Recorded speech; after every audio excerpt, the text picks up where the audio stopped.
Thursday, June 26th. This is Studio 2 at WHYY. I'm Cherry Gregg. And I'm Avi Wolfman Arendt. Cherry, you know, I am loath to even acknowledge the city 90 miles to the north of us. Yes. I make a list of things I hate in this world. I got New York Mets, New York Giants, and New York Knicks right there at the top of the list. However, something big happened in New York. Huge. People are talking about it. One of the more surprising political results in recent memory. 33-year-old assemblyman, a guy no one really even had heard of. Nope. Zohran Mamdani knocks off Andrew Cuomo and, by the way, everyone else running for the Democratic primary. By a considerable margin, too. Yep, for New York City mayor. So we want to know what this means. We're going to talk about it today with a couple of folks who've got hot takes. We want to hear yours. I really think this is a good caller show. This is the perfect caller show. So let me cue you up with the question. Do you think the progressive victory in New York City is a lesson to the Democratic Party? Could Philly elect someone like Zohran Mamdani? Give us a call, 888-477-9499. You can email studio2 at WHYY.org. If you're on YouTube, drop your comment in the chat. And if you also hate the New York Knicks, let me know. Yeah, and you know what? I love our callers because they have hot takes too. And I know Philly is very... Or cool takes. I like cool takes too. Yeah. Cool. Medium takes. You know, lukewarm takes, whatever kind of takes you got, bring them. But Philly is different from New York, but there are some things that are similar. Yeah. And folks in the Democratic Party, they're looking for any glimmer of hope. Could this be it? Or are you going to say, no, people? I can't wait to hear what you have to say. 888-477-9499, studio2 at WHYY.org. And we mentioned that it's Thursday, and you know what that means. DJ of the day. Oh, I didn't do the voice. I'm so silly. I didn't do the voice. DJ of the day. So, yeah, you're going to pick the song that we end the show on today. It has to be connected to the theme of the show. Here's some ideas. Elections, surprises, New York City, socialism, victory, transportation. Change, maybe. Change. Yeah. Let us know. Email producer page, studio2 at WHYY.org with your suggestions, and Double P will make the pick. Yeah, I can't wait. I always get shocked by our DJ of the day pick. Sometimes I'm not shocked. Sometimes I'm like, oh yeah, I would have picked that. Yeah. But then other times it's songs that I've never heard. So, yeah, I'm shocked like 50% of the time. Okay. All right. Trio of local news stories. Start us out, Cherry. So we're going to start talking about the coin, the money. Yeah. Pennsylvania's state budget talks are in the thick of negotiations. And at the center of it all is the ballooning cost of Medicaid, which has become a major sticking point. Governor Josh Shapiro has asked lawmakers to increase the state Medicaid budget by $2.5 billion, raising the total amount of state spending for health and human services to $21 billion, up from $19 billion last year. By the way, the cost to fund Medicaid, if you include federal dollars, is $55 billion. Cha-ching. It's expensive. With a B. That cost is the single largest cost driver in the state. It makes up well over a third of the state budget, and we actually spend more on Medicaid than we do on education. So why is it so expensive? You probably wonder, what in the world? Okay, well, Pennsylvania's population is getting older. They are sicker than they were before the pandemic, and the cost of medications has gone up. Think Wegovy, Ozempic, all those things. And so state Republicans, of course, they want to rein the cost of the program in, especially since all the COVID recovery funds have sort of dried up. And they have resumed some eligibility checks. So they're trying to get some folks off the rolls. And you know, federally, the Trump administration is trying to put work requirements and all sorts of things. Everybody wants to rein in the cost of Medicaid. Yeah, and this state budget negotiation is reaching the 11th hour. We tend to talk about things like, SEPTA funding, things that are a little more accessible. Will they fund this? Won't they fund that? But a lot of what they're talking about in these 11th hours are these structural growing costs that are increasingly difficult to cover and what to do about it. More tax, less service. I mean, this is like the guts of government right here. So great story in the Inquirer breaking this all down. And I think it's worth reading just to give you some context. for the conversations we don't tend to have about budgets. And I want people to realize that when you give all this money to one program, you cannot fund a SEPTA. There's other investments that you cannot make. And but a lot of people rely on this. A quarter of Pennsylvanians. Oh my goodness. A quarter. But the conversation is going to have to be had, because if it's going up $2.5 billion this year, what about next year and the year after that? So story number 2. Hey, Harrisburg, they're not just talking about Medicaid. They're also talking about Cursive. Oh, yeah. You know those loopy letters. This week, the Pennsylvania House overwhelmingly passed a bill that would require schools, private and public, to teach Cursive here in the Keystone State. Senate still has to approve it, but it looks like this will become a law. Yes, in Pennsylvania, you're going to have to teach Cursive now, probably. The loopy letters are back, Cherry. Just dive right into this one. Cursive's back. Yeah. You thought it was dead. Cursive. You thought is it was back. dead. The vote was 195-8. Okay, this is bipartisan. I might have crazy. been with the 8 on this one. I don't get this. But people, they want to save Cursive. 24 states have legislation to save Cursive instruction. I mean, you got to sign checks, right? Yeah, I can learn how to sign my own name. I don't need to spend whatever. Go ahead. You got to be able to read historical documents. Maybe they've all been translated now, but yes, go ahead. And it's just pretty. Maybe mine isn't, but mine's terrible. When do you ever write in cursive? Just curious. Rarely these days. Yeah. Yeah. I could do my name, obviously, but then when I get to the letters that are outside of my name, like every third one, I'm like, wait a second. Wait. Okay, let me think. Like I do. Like we had to learn it. And now I don't know it. So that tells me that I don't need it. Yeah. Well, people, it tells the me thing at is, least that I don't think they want people to be like excellent cursive writers, but they want them to be proficient enough to where like it's not a foreign language to them. Could I just tell you something? So so this bill would amend Pennsylvania's public school code. And in that code, there's actually a long list of things you are required to teach, including, this is amazing. So cursive's going to be in there soon. On the list, yeah. You have to teach loyalty to the state and national government, safety education, and the humane treatment of birds and animals. I don't know why birds. Sweet tweet. I don't know why birds got separated from animals there, but in Pennsylvania, because birds are animals, right? Are they not? I'm confused. So. I would love to go back to when they wrote yes, that law. they are. Did you know that you are required in Pennsylvania to teach loyalty to the state and national government? No, and I'm not sure if that actually happens. I don't think that. I don't know. Yeah, I don't know if people are really checking up on this. I just thought, whoa! When I read that, I was like, what? By the way, our producer Debbie Builder says that you have to be able to read grandma's birthday card. So that's not a good if grandma reason. hasn't been taught cursive. This phases out, Debbie. This phases out. Okay. Anyways, third one. Third story. NASCAR is considering a race in Philadelphia. Vroom, vroom. Where, you ask? Franklin Field in University City. NASCAR President Steve O'Donnell spoke with the Pocono Record. The Poconos Raceway, by the way, is a fan favorite track for NASCAR. And O'Donnell said that Franklin Field is one of the only places that they looked at to put a race within city limits. So Franklin Field, by the way, is the oldest operating college football stadium in the country. It's home to the Penn Quakers. It was built in 1895, renovated in 1922. And the Philadelphia Eagles played there from 1958 to 1970. And then they moved to Veterans Stadium. Doing the whole Franklin Field history there. Yeah, I thought I would impress you by writing some historical facts. His resident historian, Avi Wolfman-Arentz. Okay. You like that? That wasn't even on my level, Cherry. That wasn't even on my level. I didn't know all of that. Not trying to brag.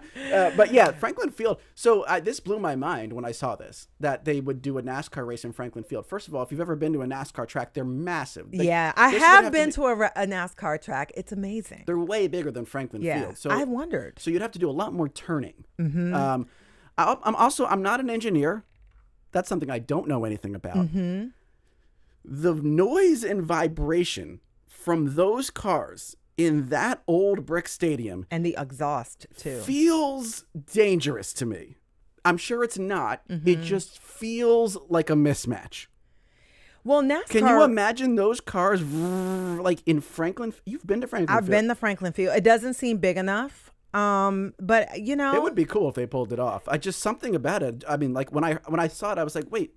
Has someone actually like spec'd this and figured out if it's possible? He mentioned it, and he went in detail on Pocono Record. By the way, Philadelphia is drawing in some bigger events. They're going to have their HBCU Classic game at the Link on October 30th, when 2 former Eagles players turned HBCU football coaches will go head-to-head. So Philly's attracting new events. Yeah, we got lots of big events. Yeah. NASCAR race in Philly, that would be a new one, though. That would be really super new. big. Here's something that's new.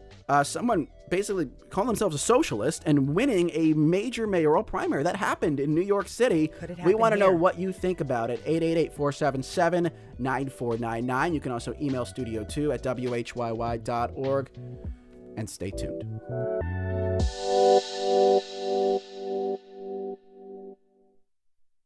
And we are back. And the we is Cherry Gregg and Avi Wolfman-Arent putting our pledge hats on for our end of fiscal year pledge drive. That's right.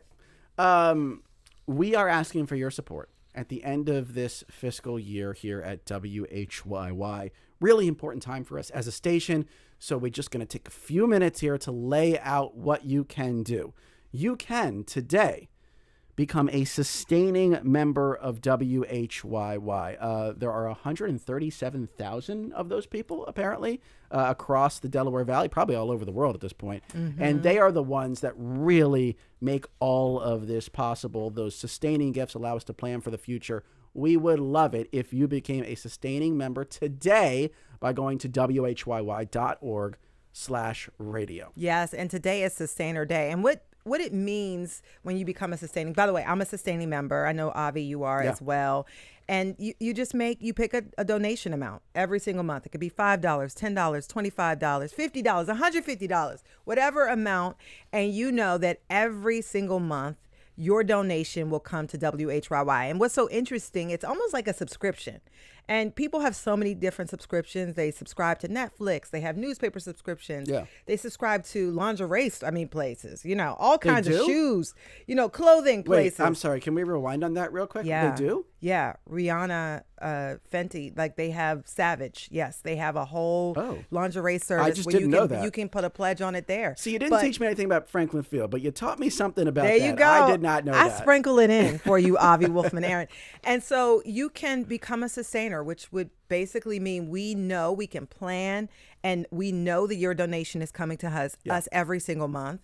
And, this is Sustainer Day. So we hope that you go to WHYY.org/radio and become a sustaining member today. Join the family. We have neglected to mention to this point that we are looking for 18 gifts this hour, an oddly specific number, but it should stick in your head. 18 gifts during the Studio 2 hour. We have 6 in so far. That means we're a third of the way there. Let's get all the way there by the end of the hour.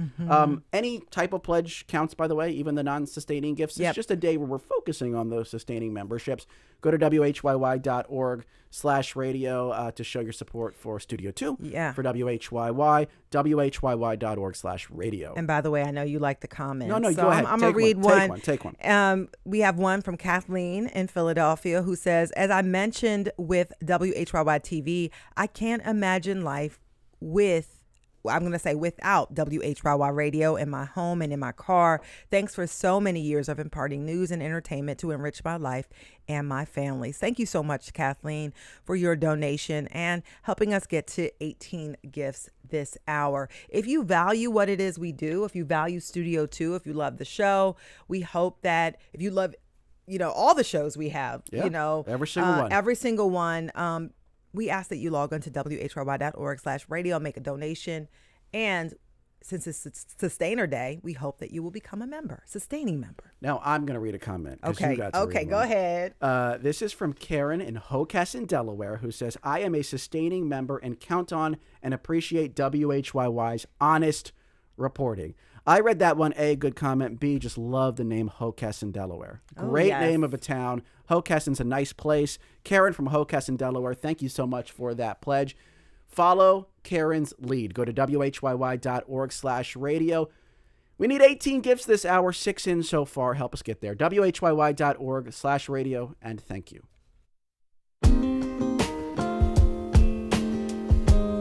And welcome back to Studio 2. I'm Cherry Gregg. And I'm Avi Wolfman-Arent.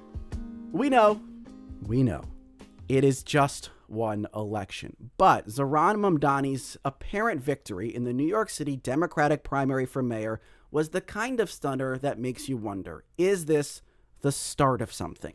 Mamdani ran on bold, some might say reckless ideas: free buses, frozen rent, city-run grocery stores. And he never ran away from labels such as progressive or even socialist. In fact, he leaned all the way in. Here is the 33-year-old Mamdani after his shocking win. That new day, the one that we have yearned for, the one that we have struggled for, the one that we have knocked for, have texted for, have called for, the one that we have obsessed over. That new day is finally here, my friends. So today on the show, we want to dig into this Mamdani mania. Is this a one-off or the start of a new day for Democratic policy and messaging? Well, here to help us discuss, we have State Senator Nikhil Sewell from South Philadelphia, an ally and friend of Zohran Mamdani. Senator Sewell, so nice to see you again. Great to be here. Thanks, Avi. Thanks, Cherry. And in studio, we want to welcome back Daniel Pearson, editorial writer at the Philadelphia Inquirer, and I think a little bit of a Mamdani skeptic. But Dan, I'll let you define that later. Great to have you back here, Dan. Thanks for having me, Avi and Cherry. And to our listeners, please join the conversation. We'd love to get your thoughts on our questions of the day, which are: do you think the progressive victory in New York City is a lesson to the Democratic Party? And could Philly elect someone like Zohran Mamdani? You can call 888-477-9499. You can email studio2@whyy.org. And if you're watching on YouTube, drop those comments. We want to hear those thoughts and those hot takes. Put them in the live chat. The YouTubers are fired up today, by the way. Lauren says Zohran is the man. Dems better take note, though they won't. Mamdani is a true leftist. He stands for many things that the Dems are in strong opposition to. Okay, let's bookmark that for a second. Nikhil Sewell, I wanted to first ask you about you have a personal relationship with Assemblyman Mamdani. First of all, how do you know him? And I believe you also talked to him as he was mulling whether or not to run in this race, and I would be so fascinated to hear what that conversation was like, as much as you can divulge. So go ahead. I'll turn it over to you. Absolutely. So Assemblymember Mamdani and I came to know each other actually before he had formally won his assembly election. We both were running for office in 2020, and we were both one of a handful, maybe there were 2 or 3 that year, of South Asian socialists running for office in 2020. And so we were put together on sort of Zoom calls, on meetings. We continued to stay in touch by phone. It was the height of the pandemic, so there wasn't a lot of meeting in person. But that relationship blossomed over time. We shared a lot of interests, especially one that came out to the forefront in this election: the cost of living, the issues, the building and creating more affordable housing, things that we care very deeply about. And so we continued to stay in touch. We've met over time. And then as he began to mull this publicly, at least this run for mayor, I did reach out and kind of just discuss the idea with him. And it was clear that he was going to run a different kind of campaign. I think that's what he said to me, and I think one that was borne out, one that really built on social movement power and capacity and people's ability to support a campaign of this kind, and really, really communicating clearly and directly with voters. I think he thought that he could do that to a degree, and with the backing of lots and lots of people, to a degree that no one else in this mayoral campaign could. And I think he, to hit for him and for all of us, he well exceeded expectations. But I think he was always a very compelling candidate, and I'm thrilled by his victory. Yeah. I'm just curious, when you were talking to him before the run, or as it was kind of coalescing, honestly, did you think he could win, or was your thought more he will get hopefully in maybe the top 4, top 3, and spark a conversation from there? Honestly. Well, honestly, so I think like a lot of people thought it was, if there was a chance, it was a very distant chance. But I would say that, with the dynamics of the race, I mean, at the time, of course, Eric Adams was the presumed candidate or incumbent. That changed over the course of the election.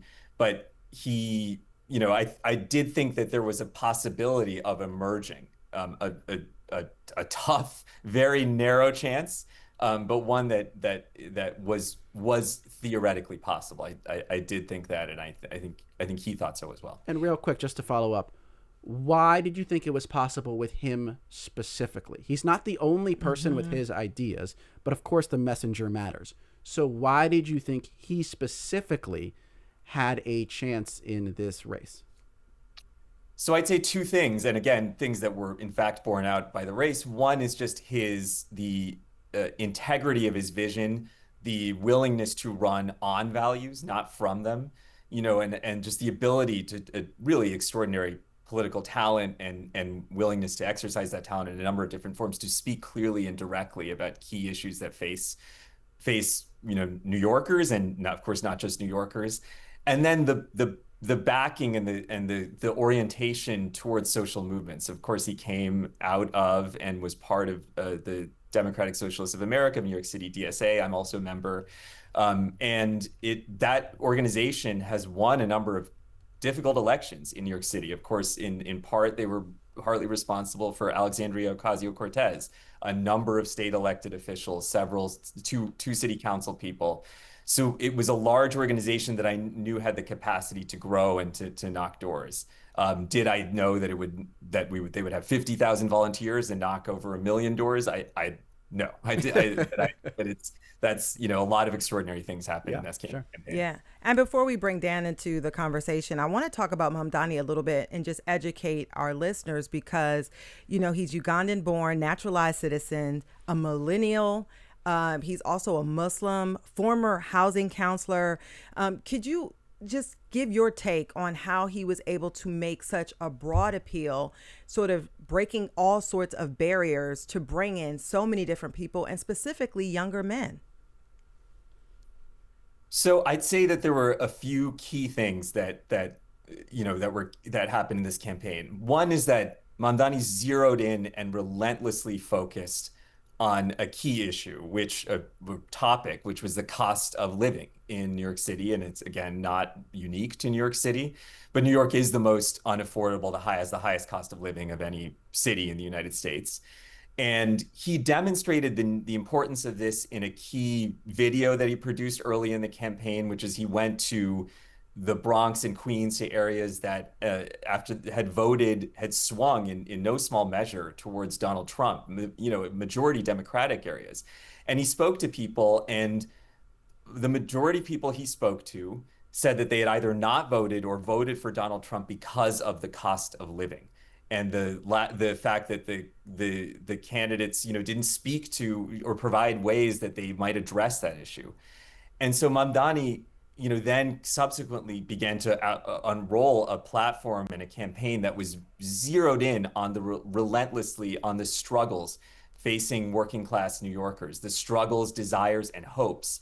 And he came up with a number of proposals focused on universal childcare, on accessible public transit, on freezing the rent for rent-stabilized tenants. These are things that are hopeful, but they have real tangible, it can be tangibly understood, and they have recent history either in New York City or in other cities across the country, so they can be understood on those terms. Mm-hmm. And so that reached a lot of people. That also meant that these were clear issues that campaign volunteers could speak to. I mean, they went to door and could actually very quickly and clearly outline the proposals that the campaign was running on. They could speak to people about the issues that faced them. And this of course group of people grew to 50,000 people. 1 out of every 200 New Yorkers canvassed for Zohran Mamdani. If you were a New Yorker, it's a chance that you got your door knocked on not just once, twice, maybe 3 times. You probably knew someone who was canvassing. And then finally, and this is probably the most noted aspect of the campaign, but it's worth underscoring, is his ability to communicate and his willingness to communicate anywhere and everywhere. Of course, he made a number of funny, charming, quite clear and interesting videos but he also spoke to, and he didn't turn down a media opportunity. And then I think the high point of this was that I would call it Whitman-esque walk from the northern tip of Manhattan to the southern tip. And just where he met people literally where they're at, in parks, in salons, in playgrounds. It was the kind of retail politics that we think happens more often in campaigns, but actually doesn't. And certainly his principal opponent didn't really do it at all. Right. And so he was willing to communicate to really everyone. Yeah, and I want to read this comment from David, who says there's a growing divide between the Democratic Party establishment and younger, multiracial, working class voters, many of whom are disillusioned with mainstream centrism. And so, Daniel Pearson, we want to bring you into the conversation. Now that people kind of have this idea of who Zohran Mamdani is from someone who knows him, an ally to him, I want to get your take on this election and just sort of your take. How do you see Zohran Mamdani? Is he a one-off? Did you see him as, New York is different than the rest of Democratic municipalities? Your thoughts? Yeah, I think, first of all, I think Mamdani himself is clearly a very talented politician. He's charismatic. He's got great hair. His mother does have great hair. Is a movie director, which means that he's more comfortable in front of the camera than most people in this country. That kind of background is a huge advantage when you're going to politics, having been familiar with and comfortable in front of a camera. I also think a big part of this election is his opponent, Andrew Cuomo. Yeah. Eric Adams was, as Senator Sval said, supposed to be his opponent in this election. He ended up dropping out of the Democratic primary, and Andrew Cuomo kind of steps in, sucks all the air out of the room. And a lot of voters in New York have very legitimate grievances with Andrew Cuomo. And that's something that goes across the political spectrum. At one point, he said that he didn't want conservatives living in New York State. He obviously has a lot of history with progressives in New York State, having worked with some conservative Democrats to kind of ice them out in the New York legislature for many years. And then for a lot of people who are more towards the political center, didn't want him either. I am someone who's more towards the center than Mamdani or Senator Sval, but I probably would have ranked him fifth to avoid Cuomo. Cuomo is just... And that's the particulars of this race. Yeah. Cuomo is a singularly repulsive figure to some voters, right? And so you can't ignore that here. That said, just because Cuomo is singularly repulsive doesn't mean necessarily someone with this little name recognition could win. I mean, we're talking about over 400,000 votes. I mean, there's 8 million people that live in New York City. It's a lot of people. Yeah. So then how do you explain that, and do you draw lessons from it? I think it's hard to draw lessons from this. Just like it's hard to draw lessons from the victories of Mikie Sherrill and Abigail Spanberger in the gubernatorial primaries in New Jersey and Virginia. Both of those far more establishment figures. Yeah. They're both. I mean, Sherrill is a former helicopter pilot in the Navy. Spanberger used to be in the CIA of all organizations. I think their general vibe couldn't be as far away from Zohran's vibe as it gets. They're suburban moms, who have a minivan and will defend the country. That's what their persona is about. So I think the Democratic Party really, it has to include both the Spanbergers and the Sherrills and the Mamdanis, if it's going to have any chance of beating, Republicans. I think you're saying you don't think it's that exportable. I definitely don't, because New York is just a different place. Mamdani, if you look at the results, won with college educated white voters. That was his strongest demographic, especially younger ones. If you go to other states, they simply don't have, Brooklyn. There's no Brooklyn, there's no Queens, there's no Long Island City in these places. New York City has always been, almost, half foreign born. Right now it's about 40%. I would say that New York is strongest when it's at least 40% foreign born, because that shows that it's attracting people from around the world. Nowhere else in the country is quite like that. Even Philadelphia is nowhere near that level. So I think New Jersey and Virginia probably look more like the Democratic Party elsewhere. Yeah, and I'm going to read a couple comments. We have Harold, who says the The Dems need some exciting new young leadership. We are tired of the same old bones. This is why people don't vote. Judy says the message to the Dem Party is that we are fed up of the status quo. Stop with the same old, it's Republican light. And we want to ask you, join the conversation. Our question is, do you think the progressive victory in New York City is a lesson to the Democratic Party? Could Philly elect someone like Zohran Mamdani? The number is 888-477-9499. The email is studio2@WHYY.org. And we have Sherry from West Philly on the line. Sherry, you're on Studio 2. Give us your take. Oh, sorry. Okay. So one of the things I was thinking of is that, sometimes people get, scared of the term democratic socialist, but I think the center has shifted so far to the right that their policies are similar to, FDR's New Deal, And then the other thing in terms of Philadelphia, right now on our city council, we have a couple people from the Working Families Party who I think have progressive values, are working hard for affordable housing. And so maybe one day we can have a mayor who is that progressive. Yeah. Jonathan, by the way, wrote in with this very similar comment. Thanks for that call, by the way, Sherry, talking about Kendra Brooks and Nick O'Rourke, who are the Working Families Party's representatives on city council.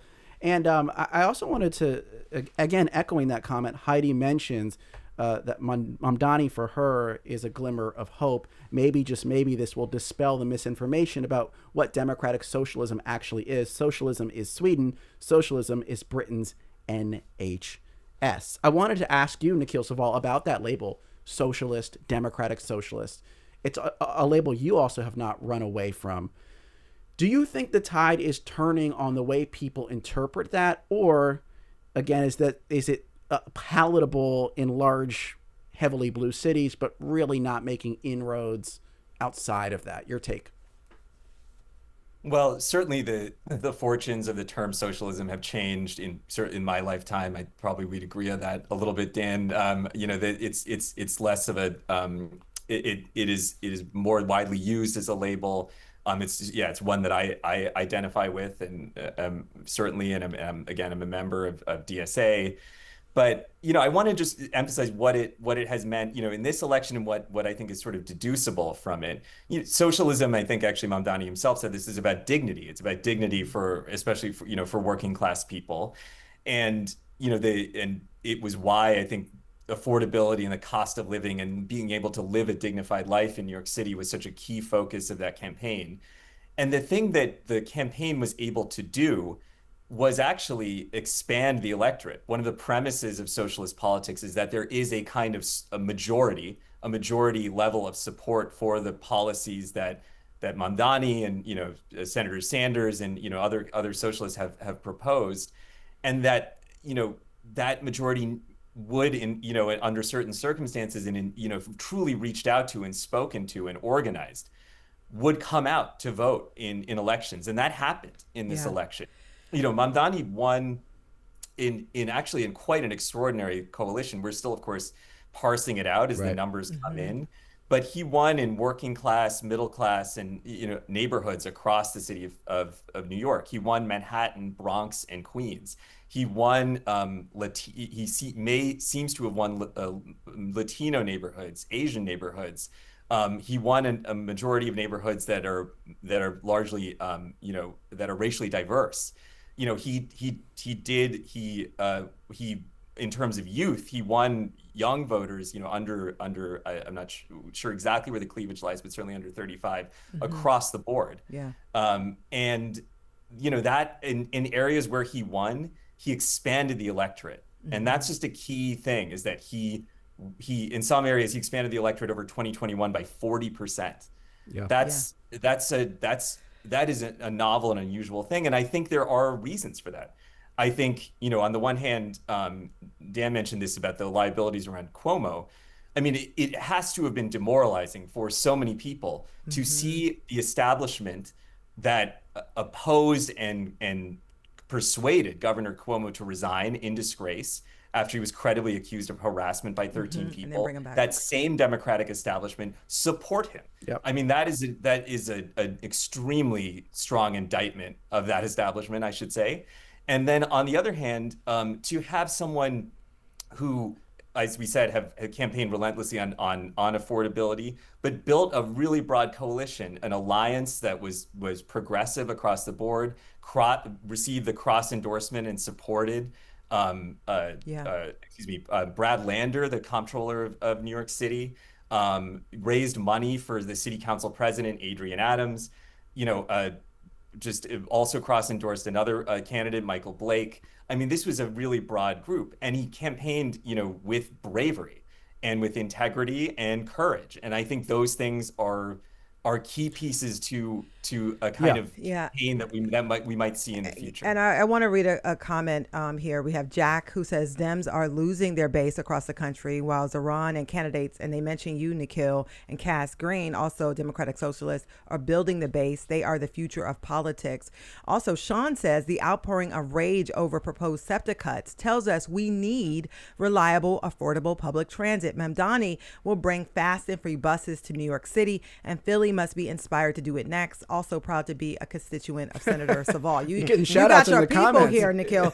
But I wanted to kind of peel back the layers, because we talked about Mamdani's charisma. We've talked about the shoe leather type of campaign and grassroots nature of the work that he did in New York City. But I also want to talk about his ideas, because he focused in on affordability. But the Washington Post critiques Mamdani's signature ideas today. They had the editorial board put out a whole piece. They talked about the city-owned grocery stores, no bus fares, freezing rent on 1 million regulated apartments, and increasing the minimum wage to $30. And they basically said, this sounds great, but in the end, all of these ideas will end up hurting the very people that socialists tend to support. I want to talk about the feasibility of some of this, and I know you have questions about this as well, Avi. I mean, Nikhil, honestly, is he just blowing smoke up the voters, or could he actually get this stuff done? Well, let's talk about a couple of those proposals. So one is the rent freeze proposal for rent stabilized tenants. That's something that was actually in place under previous mayor, Bill de Blasio. There were several rent freezes, up until, I believe, 2017. So this is the kind of thing that is fully realizable, and it happened in the recent past. The other proposal, is the expansion of universal childcare. This is one of these things that is, one of the only, frankly, expansions of the social safety net that we've seen. Incredibly popular. It was certainly unpopular, I think, on Eric Adams' part to try to roll that back. And it's the kind of thing that makes people's lives immeasurably better to be able to enroll a child at in pre-K for free. Certainly that would be, I think we have a limited version of that, and I think it would, an expansion of that in Philadelphia would be immensely popular. But the thing I would say is that these are the clear proposals that are part of a vision, but they don't exhaust that vision. The ability to reduce the cost of housing in a place like New York City or frankly Philadelphia is partly tied to how much rent costs, and rent is hugely important. It's also tied to the supply of housing. It is also tied to the construction of affordable housing. Where can people build affordable housing? I mean, those two things are also tied to supply. We're constrained in Philadelphia and deeply in many parts of Pennsylvania by zoning constraints, by permitting. These are things that we can change. We can change at the state level. There are things we can do at the city level. So I think a lot of this is going to require liaising in New York with the legislature, just as it does in Pennsylvania. I mean, universal childcare required that under de Blasio. So these are things that I think are major components of reducing the cost of living in New York City, and I think they're serious. Well, so I want to ask you about this, Dan Pearson, because I think something we just haven't discussed here, which I think is so key, is that I here in Philadelphia understood like 3 or 4 things that Mamdani was running on, even though I'm like not a constituent and really not paying that much attention. Freeze the rent, city-run grocery store, free bus, free childcare. They're so simple. These are incredibly direct and simple messages. That has to be part of the reason. I think that has to be part of the reason he won, Dan. And the question, I think, is, should Democrats replicate that, even if in their hearts they think the solutions to these problems are a little bit more complex than free bus, free childcare? I mean, I want you to help us dig into that. Yeah, I mean, personally, I wish that he had run on better bus rather than free bus. Senator Sewell and I could probably talk for a whole hour about housing, but we agree too much there. So I'll talk about where I don't agree with him. Sure. Okay. And I really would urge a lot of skepticism and caution, in particular about the idea of free buses. And especially in Philadelphia. As Senator Sewell knows, getting state support for public transit is very difficult. Yeah. Even in New York, it's not that easy. They just passed the congestion tax and implemented that. It's going to bring about $500 million every year. The free bus would cost more than that. Yeah.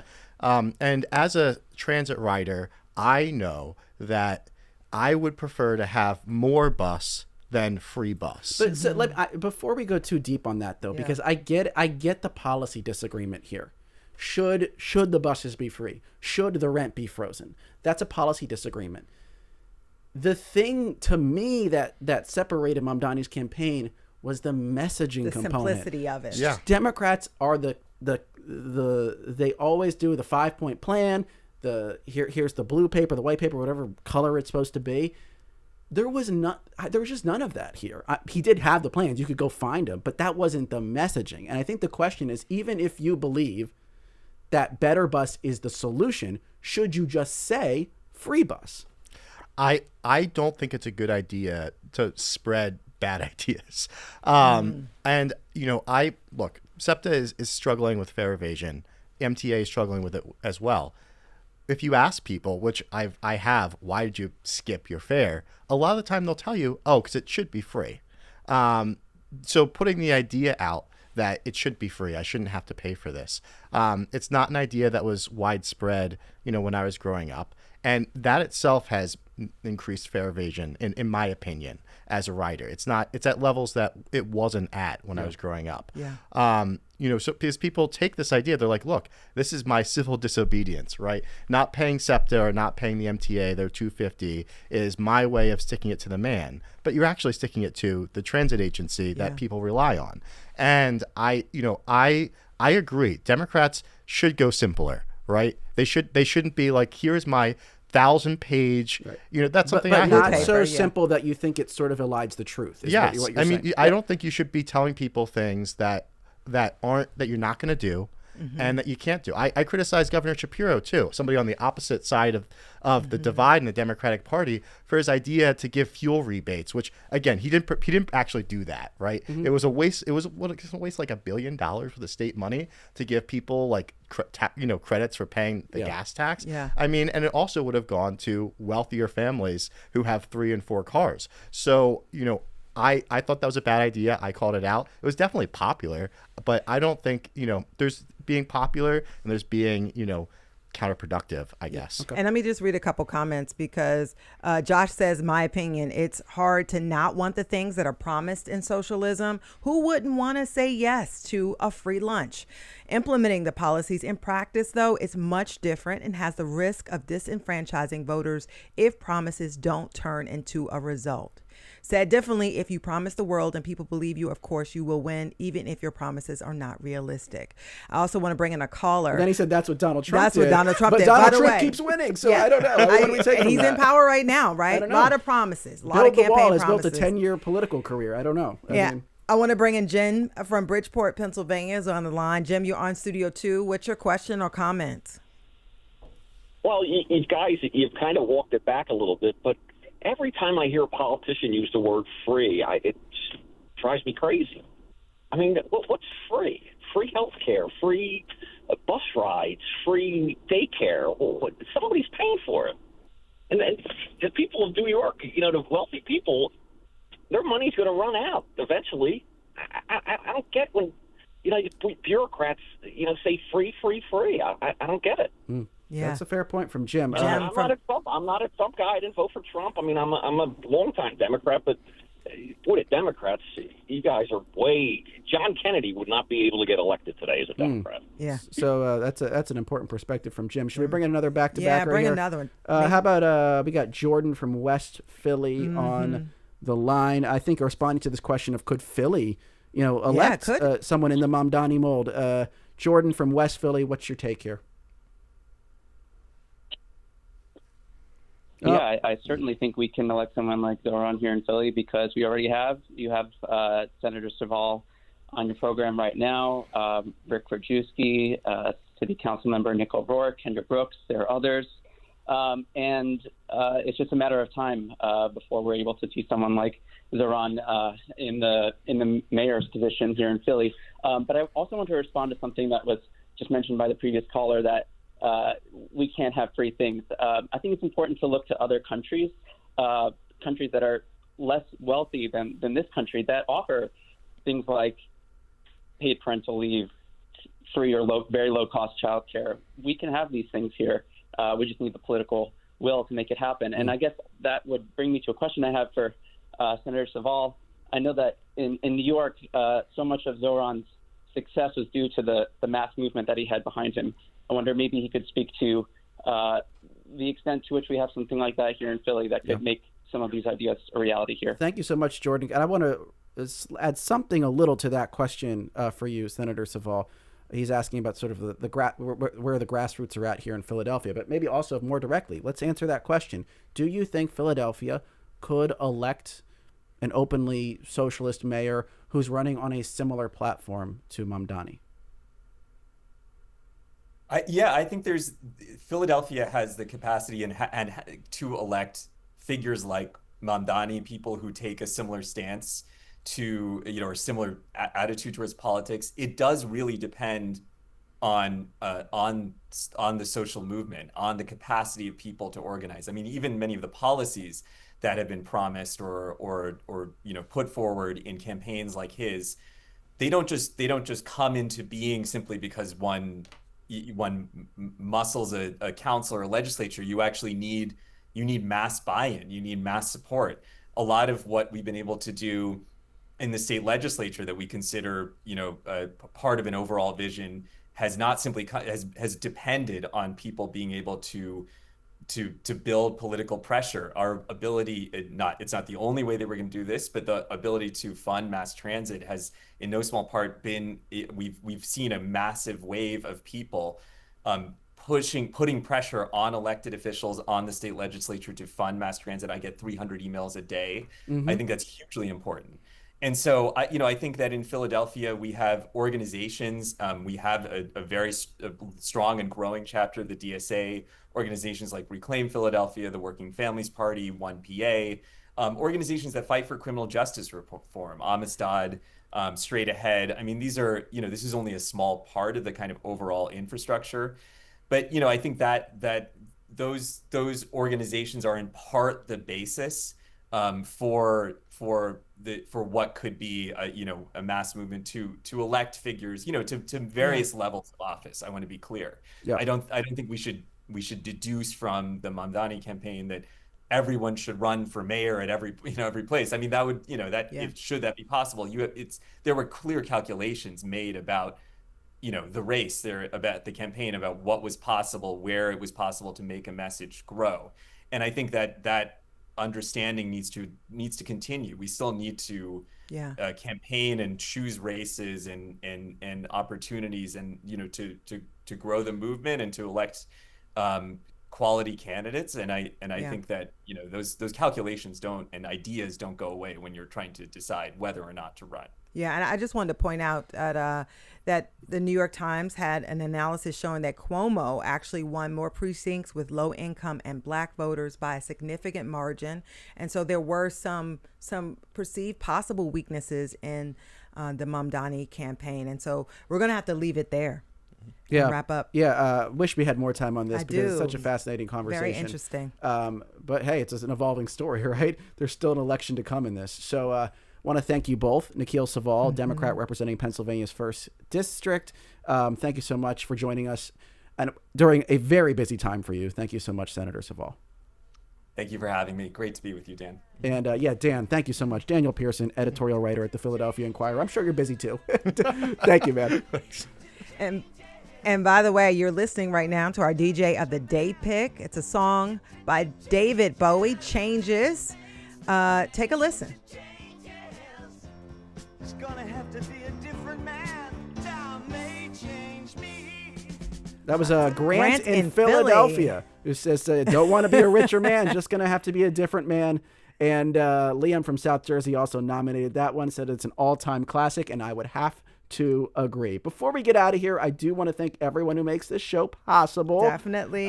We've got our producers, Debbie Builder, Paige Marie Bessler, and Andreas Copes. Mike Schiffler is our visual producer. Al Banks and Tina Caliquet engineered today's show. Our executive producer is Kevin McCory. Joan Isabella is WHYY's audio general manager. And from Studio 2 at WHYY in Philadelphia, I am Avi Wolfman-Arent. And I'm Cherry Gregg. Thanks for listening. We'll be back on Monday. Supporting WHYY, Rachel Riley, a real estate agent with Elfont Wissahickon Realtors. She's committed to being an advisor to her clients on building wealth, stability, and happiness through buying and selling homes.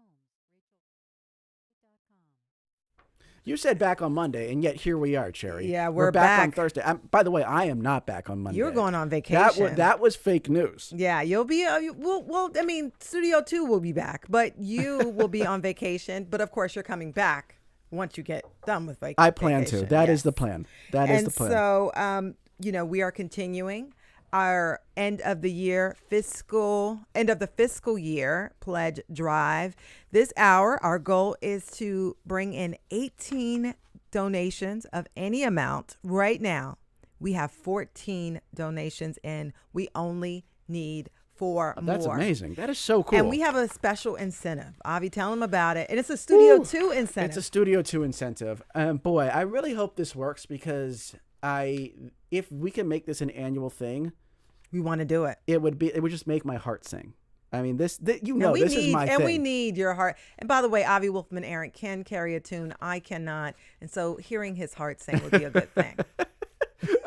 So if you give $84, you can receive a pair of tickets to WHYY's Great Philly Pop Culture Showdown. It's an evening of trivia and fun with the voices of WHYY, including the ones you are hearing right now. It's a live trivia competition. Team Avi versus Team Cherry. That's right. It's like Family Feud meets Jeopardy meets Name That Tune. It's Wednesday, July 16th. From 6 to 7:30 at 118 North, which is in Wayne, PA. Limited availability. You have to call to get this offer. 888-345-9499. That's 888-345-9499. Join us for some trivia, for some fun, for some goofiness.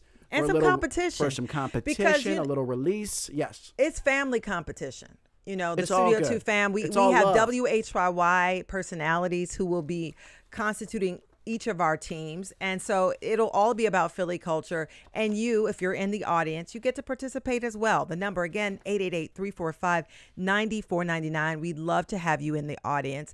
And by the way, we got a shout out, Avi Wolfman-Arent, from Leslie from Doylestown, Pennsylvania, who is a sustaining member, has already given a gift during this drive. But Leslie wanted to give another gift to show love and support for Studio 2. Love you, Avi and Cherry. And we, Avi and Cherry, love you right back, Leslie. Thank you so much for donating I love and Leslie. helping us get closer to our goal. Again, 18 gifts was the donation. 18 donation gifts was our goal for this hour. We're at 16, only 2 to go. 2 to go. And so if you just want to give a gift to help us reach that goal, great. If you want to become a sustaining member, double great, okay? Because great. this is a sustaining member-focused day as part of our end of the fiscal year membership campaign. Triple great if you want to get those tickets to our Great Philly Pop Culture Showdown. Team Avi featuring Peter Crimmins and Shirley Min. Team Cherry featuring Tom McDonald and Mike and Scott. Who will win? You want to make a prediction? I don't want to make a prediction. Wait, should we because bet I'm gonna on go this? with the flow. I'm gonna go with the flow because I would like to bet on this. and I'll put it out there. Avi is our trivia king. I even bought him a T-shirt Oh my and God. a hat. You are that. lowering expectations. But it's all good because my team is good. and you never know. You never know. Anything could happen at the Great Philly Pop Culture Our producer Showdown. said $500 donation for whoever loses. Nah, we might have to workshop that idea. But you said workshop. I love it. But the number to get in the audience to make sure that you're there as this goes down, and that you can hang out with us. 888-345-9499. And I know a lot of y'all hopefully listen to Studio 2 on a regular basis. We'd love to see you in person. We would love it. So 888-345-9499. If you just want to give a gift and you aren't interested in that particular incentive, just go to WHYY.org/radio. Become a sustaining member today. Join Michael in Bordentown, New Jersey, who says, we listen every day and appreciate the objectivity, delivery, and levity. Oh. Always need a little levity. We like a little levity. A little bit of levity. With your news. So give us a call, 888-345-9499, WHYY.org/radio. It has been a pleasure and an honor, and we thank you.